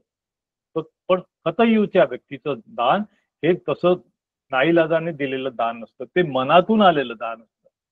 शील तो आपोआप त्याचं प्रगत होत जातं, शील अजून अजून मजबूत होत जातं कृतज्ञतेच्या भावनेतून. अरे मला सांगितलेलं आहे बुद्धाने, तर त्याचं मी का ऐकू नये, मी जास्त स्ट्रॉंगली त्याचं ऐकेल. मैत्री निर्माण होते, आतून मैत्री निर्माण होते, करुणा निर्माण होते इतरांबद्दल, मुदिता निर्माण होते. मला आनंदी वाटतं की मी इतका कृतज्ञ आहे या व्यक्तीमुळे, आणि त्याचं जे एक प्राऊड असतं. ह्या सगळ्या क्वालिटीज या काय आहेत? कत वेदिनो, हे रिफ्लेक्शन आहे. म्हणजे नुसतंच थँक्यू म्हणणं एवढंच या जातकातून आपल्याला दिसत नाही, तर त्याच्यामध्ये म्हटलं आहे कतयुता कतवेदिनो. अंगुत्तर निकायामध्ये एक सूत्र आहे कतयुता म्हणून, ते सूत्र पूर्ण न घेता त्याच्या ज्या क्वालिटीज आपल्या डेव्हलप होतात कतवेदिनो, ते रिफ्लेक्शन्स आपल्यामध्ये हे सगळे जनरेट होतात. आणखी बरेचसे रिफ्लेक्शन्स आहेत. म्हणजे तुम्ही धम्माच्या मार्गावर चालायला जास्तीच प्रेरित होतात. तर त्याचा जो कनेक्शन आहे ती आहे कतयुता. गदगद होतो माणूस, गदगद. जेव्हा तुम्ही फॉर एक्झाम्पल समजा विपश्यनाला गेलात आणि विपश्यना करताना जेव्हा खरंच तुम्ही तुमचे जे विकार आहे ते नष्ट करायला दिसतात तुमचे की माझे विकार निघत आहेत, त्यावेळेस तुम्ही कृतज्ञतेने गदगद होऊन जाता की अरे कोणत्या व्यक्तीने माझ्यासाठी एवढं करून ठेवलेलं आहे, एवढी सुविधा दिलेली आहे. आणि त्याच्याने तुम्ही निश्चितपणे ह्या सगळ्या क्वालिटीज मध्ये मी आता काय करू त्यांच्यासाठी, ही कृतज्ञतेची भावना आणि त्याची प्रेरणा, ह्या सगळ्या क्वालिटीज आपोआप डेव्हलप होतात. आणि या उलट जो अकतय्यू व्यक्ती त्या ठिकाणी तुमच्यासारखा एक अकतय्यू व्यक्ती विपश्यनाला जातो. कशासाठी जातो तो विपश्यनाला? हा आता टाइमपास आहे, त्याला बाकीचे म्हणतात तसं जाऊन यावं, तसं काही बुद्धाने माझ्यासाठी तर दिलेलीच नाहीये विपश्यना, पण आता आहे फॅसिलिटी तर जातो. तिथे जातात आणि लोक ऐकलेलं असतं त्यांनी की असं होतं आपल्याला, असे असे चमत्कार बघायला मिळतात, असा असा आनंद येतो, असं काही रोमांच निर्माण होतं, हे ऐकून गेलेला असतो तो. आणि तिथे जाऊन तो कधी त्याला आता 10 दिवसाची विपश्यना केल्यानंतर काही ना काही बेनिफिट होतोच. तर तो जीवाभावावर आल्यासारखा, ठीक आहे 10 दिवस हम रिलॅक्स होके आए हैं, तर एवढंच म्हणतो ठीक आहे आता 10 दिवस आम्ही जेवलो ना तिथे, तर हे घ्या तुमचं दान काय असेल तो कॅल्क्युलेट करतो आणि तुम्हाला त्या ज्या ठिकाणी तो ते धम्म जो ग्रहण करतो त्या धम्माचा तो मोबदला देतो. खरं म्हणजे धम्माचा मोबदला काहीच नसतो. पण हा जो कतय्यू व्यक्ती आहे हा त्याला मोबदल्यात दिसतो. अहंकार आहे ना, स्वार्थी वृत्ती आहे ना. मग तो म्हणतो की हे बघा मी पण देऊ शकतो. मी असे असे उपासकांना जास्त वेळ होणार नाही, एक उदाहरण देतो की 10-10, 12-12 विपश्यना करणारा व्यक्ती जेव्हा 20 दिवसाच्या कोर्सला येतो, त्या अकथय्य व्यक्ती, त्यावेळेस तो 18व्या 19व्या दिवशी मला भेटलेला आहे. त्यावेळेस मी धम्मसेवक होतो.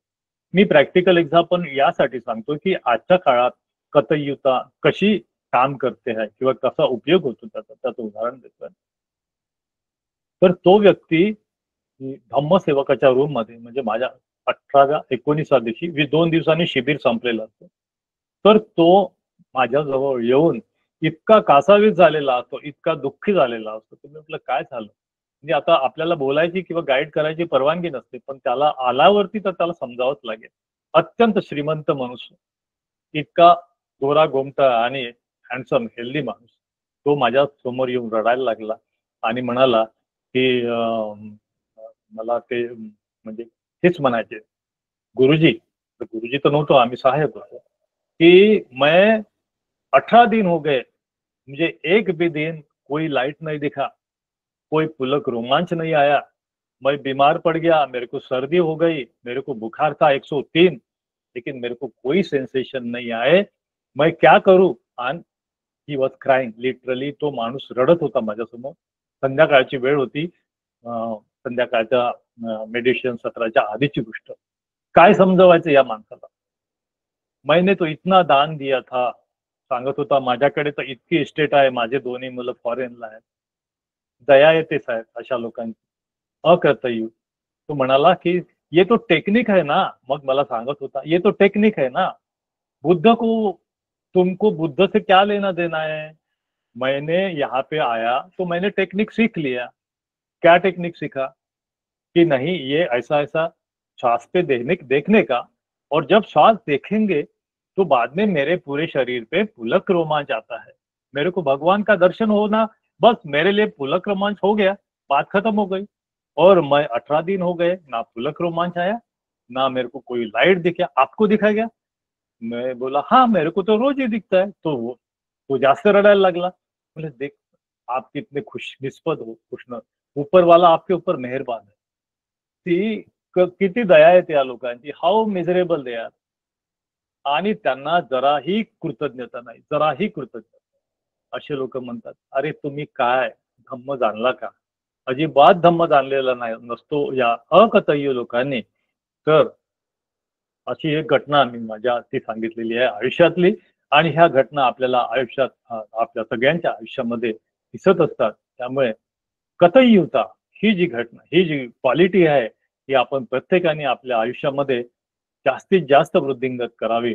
आणि ती आपल्यामध्ये आहेच, तो प्रश्नच नाही. त्याला पुन्हा पुन्हा आपण तपासून पाहायला पाहिजे. आणि त्या कृतज्ञतेच्या भावनेतून आपल्या हे सगळ्या फॅकल्टीज, या सगळ्या क्वालिटीज आपण डेव्हलप केल्या पाहिजेत.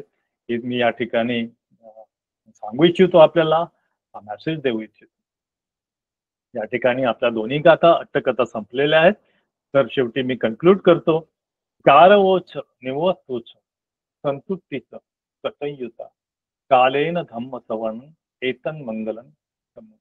या सगळ्या गोष्टींनी गौरव करणं, कोणाचा सत्कार करणं, आदर देणं, आणि सगळ्यांबद्दल, आपल्या गुरूंबद्दल, आपल्या मातापितांबद्दल कृतज्ञता ठेवणं आणि वेळोवेळी धम्मश्रवण करणं, हे सगळं उत्तम मंगल आहे. या उत्तम मंगलाने आणि या धम्मश्रवणाने आपलं सगळ्यांचं मंगल हो, कल्याण हो.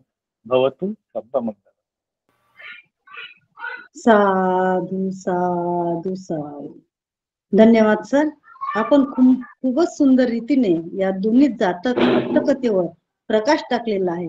अतिशय सहज समजेल अशा पद्धतीने मराठीमध्ये भाषांतर करून समजावून दिले आहे. साधू साधू साधू. यानंतर मी आदरणीय मिसाळकर सरांना सुद्धा विनंती करते की त्यांनी सुद्धा आम्हाला मार्गदर्शन करावं, अशी मी त्यांना विनंती करते. आज जे दोन अट्टकथा लबाने सरांनी फार उत्कृष्ट तऱ्हेनं सांगितलेल्या आहेत, त्यासाठी खूप मेहनत घेतली होती. मुद्दाम या कथा ज्या आहे ना, या दोन आपण एकत्र यासाठी घेतल्या की दोन्हीमध्ये भले त्याच्या आकाराने त्या कमी असतील, पण विचाराने किंवा उपदेशाने त्या खूप मोठ्या आहेत. आणि लबाने सरांनी पाली कोटेशन सहित ते एकदम सविस्तर त्याचं कथा समजूनच सांगितलेलं आहे. पण त्यासोबत त्यांनी त्यांचे वैयक्तिक अनुभव जे आहे त्या कथेच्या अनुषंगाने ते सांगितले आणि ते मला वाटतं की अत्यंत महत्वाचे आहे की या ज्या कथा झालेल्या आहेत किंवा घडलेल्या आहेत किंवा त्या घटना ज्या आहेत त्या आजच्या जीवनाशी किती रिलेव्हंट आहे ते फार महत्वाचं आहे. नाहीतर 2.5, 3, 5,000 वर्षापूर्वीचा किंवा करोड वर्षापूर्वीचा इतिहास वाचण्याचं कारण काय? त्यातून काही आपल्याला बोध घ्यायचा असेल, आजच्या जीवनात त्याची उपयोगिता असेल तरच आपण त्याला हात घालू ना किंवा आवडीनं वाचू. तर लबाने सरांनी खूप म्हणजे त्यांचे वैयक्तिक जे अनुभव आहे म्हणजे विपश्यना चे बद्दलही सांगितले, त्यांच्या ऑफिसचे पण सांगितले, हे फार महत्वाचे आहे. तर या दोन्ही कथेचा आम्ही थोडक्यात आढावा घेतो. सरांनी जे सांगितलेलं आहे ते. तर पहिलं जे जातक होतं ते काळकन्नी जातक होतं 83 नंबरचं. तर काळकन्नी हा शब्द बरेच वेळा म्हणजे पालीमध्ये येतो आणि त्याचा अर्थ दळभद्री जे म्हणतो ना आपण, करंटा, असं त्या अर्थाने काळकन्नी असा शब्द येतो बरेच वेळा. आणि आपल्याला अनेक कथा येऊन गेल्या आधी, म्हणजे सुरापान असेल किंवा आधीच्या पण अनेक कथा आल्या असेल. तर अनाथपिंडकाचे आपल्याला किती संदर्भ मिळतात बघा तुम्हाला. तर आता अनाथपिंडकाचा हा जो मित्र आहे, म्हणजे इथे काय सांगितलं की अनाथ पिंडकाच्या मित्राबद्दलची ही कथा आहे, वर्तमान कथा. तर अनाथपिंडक आणि तो जो काळकन्नी जो आहे त्यांचा मित्र, ते एकाच आचार्याकडे शिकलेले आहेत. पण पुढे काय झालं की तो दळभद्री असल्यामुळे किंवा करंटा असल्यामुळे त्याची जी काही संपत्ती असेल, म्हणजे खूप चांगल्या इन्स्टिट्यूट मध्ये चांगल्या आचार्याकडे तो शिकला असेल जिथे अनाथपिंडक शिकलाय, पण सगळे दिवस सारखे नसतात, अनेक अडचणी येऊ शकतात. ते आपल्याला वेळोवेळी म्हणजे जातकथामधून त्याची जाण येते, आपल्याला ते ज्ञान मिळतं की सगळे दिवस सारखे नसतात. म्हणून आज जर तुम्ही सुखी असाल तर उद्या दुःखाला प्राप्त होऊ शकता, किंवा आज दुःखी असाल तर उद्या नक्कीच सुखाला प्राप्त होऊ शकता, किंवा दिवस पलटतात त्या अर्थाने मी हे सांगतोय. तर याचा जो मित्र आहे तो पण म्हणजे एका जमान्यात श्रीमंत असताना पुढे काही कारणामुळे तो दरिद्री झाला आणि मग अनाथपिंडकाकडे आला. आणि म्हणजे काळकन्नी आहे तो, या दृष्टिकोनातून सगळे लोक बघत होते, कारण सगळ्यांना कळलं होतं ना की सोबत शिकले, सोबत राहिले, याची सगळी संपत्ती लुटलेली आहे. म्हणून त्या अर्थाने त्याला काळकन्नी किंवा कपाळकारंटा असंच म्हटलं गेलेलं आहे. आणि सगळे त्याचे अनाथपिंडकाचे जे आजूबाजूचे लोक असतील, त्याचे जे नोकर चाकर असतील, त्याला ते दळभद्री म्हणूनच बघत होते असं. पण अनाथपिंडकांना आपलं मैत्री जागवले ना. अनाथपिंडकाचे जे अनेक गुण आपल्याला दिसतात त्यात त्यांचं नेता किंवा मैत्रीभाव आपल्याला दिसून येतो. आणि त्यांनी म्हणजे सगळ्याला सांगितलं, याला काळकन्नी जे म्हणतात हे हे हे एक पेन नेम म्हणतो आपण, टोपण नाव आहे.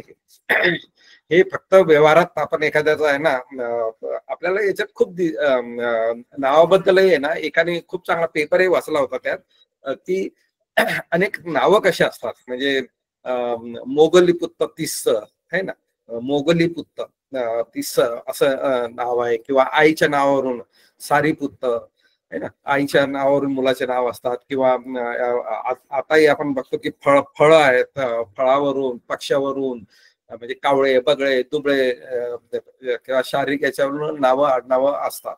तर हे टोपण नावं हे जे होते ना, हे पूर्वी सुद्धा होते आणि आताही आहे.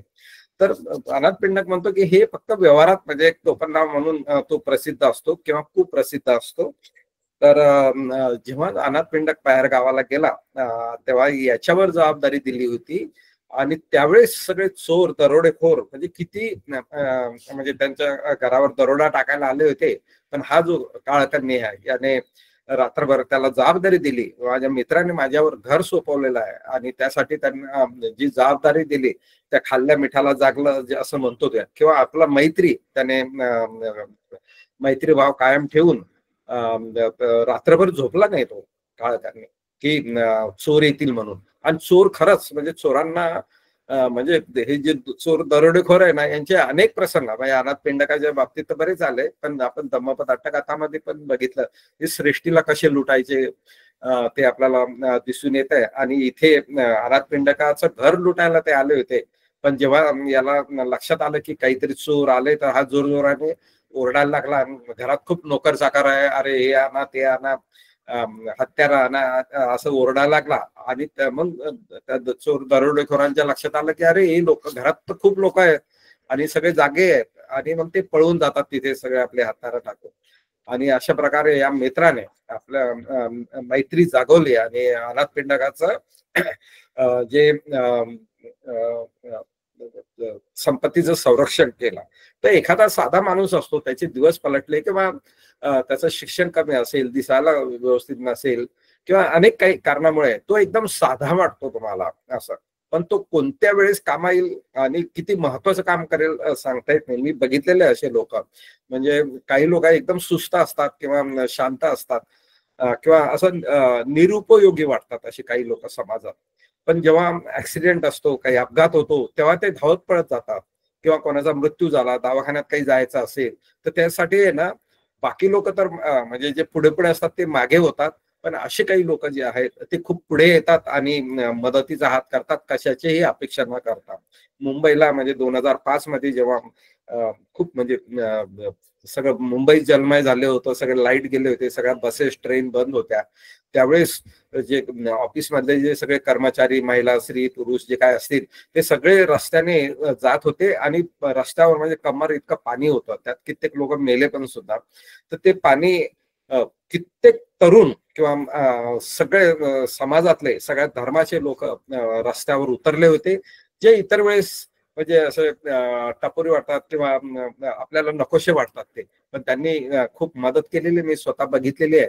आणि तुम्हाला पण सगळ्यांना असे अनुभव येत असतात की नुसतं त्याच्या नावावरून, त्याच्या जातीवरून, त्याच्या दिसण्यावरून कधी म्हणजे माणसाची परीक्षा होत नाही, तो कोणत्या परिस्थितीत कसा वागतो ते माहित आहे. त्याच्याच विरोधात आपण असं बघितलंय की ज्याच्यावर आपण खूप विश्वास ठेवतो, असे म्हणजे नातेवाईक असतील, मित्र असतील, त्यांनी तुम्हाला आयुष्यात फसवलेलं असतं, आपण तुम्ही त्याच्यावर विश्वास ठेवला, त्याला पैसे दिले किंवा अजून काही मदत केली, ते सगळे उपकार विसरून तो कायमचा जेव्हा तुम्ही अडचणीत असता तेव्हा तो तुमच्यापासून दूर जातो. असे दोन्ही प्रकारचे लोक आपल्याला समाजात दिसतात. म्हणून अशा जातकातर्फे आपण काय शिकू शकतो हे लबाने सरांनी या कथेत खूप व्यवस्थित सांगितलेलं आहे. आणि त्यांनी जे सांगितलं आहे ना की मित्र, सहाय्यक किंवा नातेवाईक आहे ना, किंवा एकदम म्हणजे म्हणजे एक तुझे केले आपण असं म्हणतो ना, दोघांचे विचार एकदम जुळतात, एक आत्मा असं आपण म्हणतो कधी कधी, एकदम 100% आमचं जुळत आहे, म्हणजे जास्त दिवस राहिल्यानं असं सुद्धा होत आहे.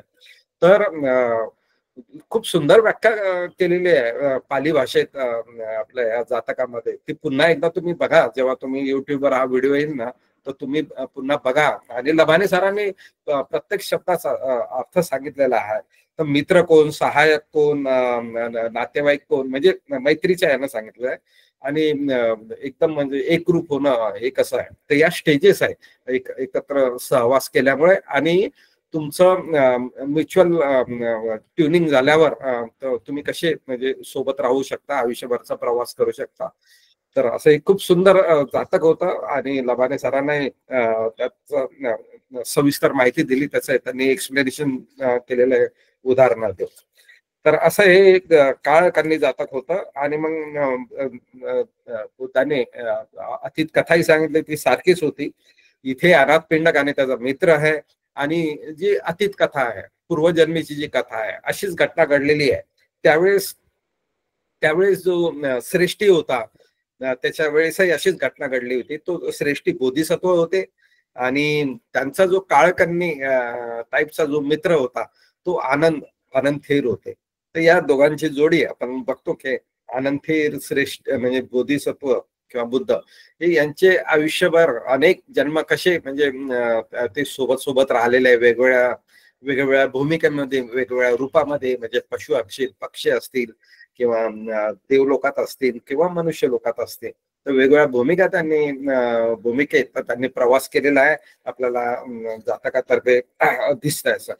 आणि लबाने सरांनी दोन्ही कथांचा संदेश किंवा काय म्हणतात त्याला क्रश जो आहे तो तुमच्या समोर सांगितलेला आहे. आणि विशेष म्हणजे कोणीही प्रश्न विचारला नाही, पहिल्यांदाच असं घडलेलं आहे. तर मला वाटतं ते तुम्हाला खूप चांगल्या तऱ्हेनं समजलेलं आहे. आणि याच्या वरपार जर कोणाला प्रश्न असेल तर लबाने सराला तुम्ही विचारू शकता. मी इथेच थांबतो. लबाने सरांचे खूप खूप आभार. धन्यवाद. साधू साधू साधू. हा, धन्यवाद सर. आपण अतिशय उत्कृष्ट असं मार्गदर्शन केलेलं आहे आणि आपण आपल्या जीवनातील अनुभव सुद्धा आम्हाला इथे कथन केलेले आहेत. लबाने सरांनी सुद्धा इथे आपल्या जीवनातील अनुभव सुद्धा त्यांनी इथे कथन केलेले आहे आणि आपण आपल्या जीवनामध्ये कसं आचरण करायला पाहिजे हे सुद्धा आपण आम्हाला सांगितलेलं आहे. तरी लबाने सरांनी सुद्धा आपल्याला कृतज्ञ व्यक्ती आणि अकृतज्ञ व्यक्ती कसा असायला पाहिजे त्याचं सुद्धा आपल्याला खूप छान पद्धतीने मार्गदर्शन केलेलं आहे.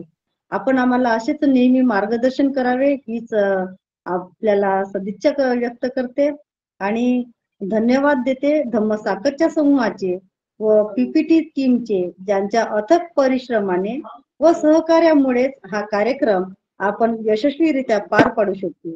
तसेच मी धन्यवाद देते USA मधून आदरणीय संजय गायधनी सर आणि आदरणीय वैशाली गायधनी मॅडम यांना हा कार्यक्रम यशस्वी होण्यासाठी मार्गदर्शन करतात. शिवाय या कार्यक्रमाचे YouTube वर रेकॉर्डेड व्हिडिओ पाहू शकतो. हे त्यांच्या निरंतर परिश्रमामुळे व कार्यामुळे. सर्वात महत्वाचे म्हणजे आपला उपासक आणि उपासिका वर्ग, त्यांना जे या कार्यक्रमाला नेहमी उपस्थित राहून जीवनात बुद्ध वचन आचरणात आणतात आणि या धम्मश्रवण करण्याचा मार्गदर्शनाचा लाभ घेत असतात, त्यांनाही मी धन्यवाद देते. आणि इथे सर्वांनाच धन्यवाद देते ज्यांनी मला सूत्रसंचालन करण्याची संधी उपलब्ध करून दिली. त्यांनाही मी धन्यवाद देते. आदरणीय तांबे मॅडमचे सुद्धा मी धन्यवाद देते. सर्वांनाच पुन्हा एकदा धन्यवाद देते आणि आपल्या कार्यक्रमाची लिंक तुमच्या मित्रमैत्रिणी, कुटुंब आणि नातेवाईकांसोबत शेअर करावी. शक्य असल्यास इतर ग्रुपमध्ये पण शेअर करावी, जेणेकरून आपण धम्माच्या छायेमध्ये कोणते ज्ञान मिळवित आहोत ते इतरांप्रमाणे पोहोचवूया आणि ते सुद्धा या निब्बाणाच्या दिशेने वाटचाल करत हीच सदिच्छा व्यक्त करते.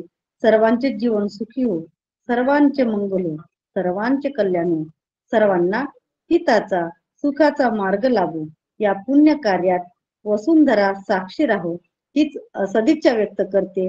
आणि आज आपण इथे थांबण्यापूर्वी आजच्या जातक अट्टकथा मार्गदर्शनाच्या कार्यक्रमाची समाप्ती आदरणीय सुनीता शेंडे मॅडम करतील आणि धम्मपालन गाथा घेऊन करतील अशी मी त्यांना विनंती करते. नमो बुद्धाय. जय भीम. सब पाप सकरणं कुशल स उपसंपदा सचित्त परियोदपनम् एतं बुद्धान शासनम् धम्मं चरे सुचरितं न तं दुचरितं चरे धम्मचारी सुखं सेति अस्मिन् लोके परमिच्छ न तावता धम्मधरो यावता बहुभासति योच पंपि सुवानं धम्मं कायेन पश्यति सवे धम्मधरो होति यो धम्मं न पमज्जति नथि मे शरणं गयं बुद्धो मे शरणं वरम् एतेन सज्जवज्जेन तुम्हें जय मंगलम नथि मे शरणं गयं धम्मो मे शरणं वरम् एतेन सज्जवज्जेन तुम्हें जय मंगलम नथि मे शरणं गयं संघो मे शरणं वरम् एतेन सज्जवज्जेन तुम्हें जय मंगलम. नमो बुद्धाय. नमो धम्माय नमो संघाय साधु साधु साधु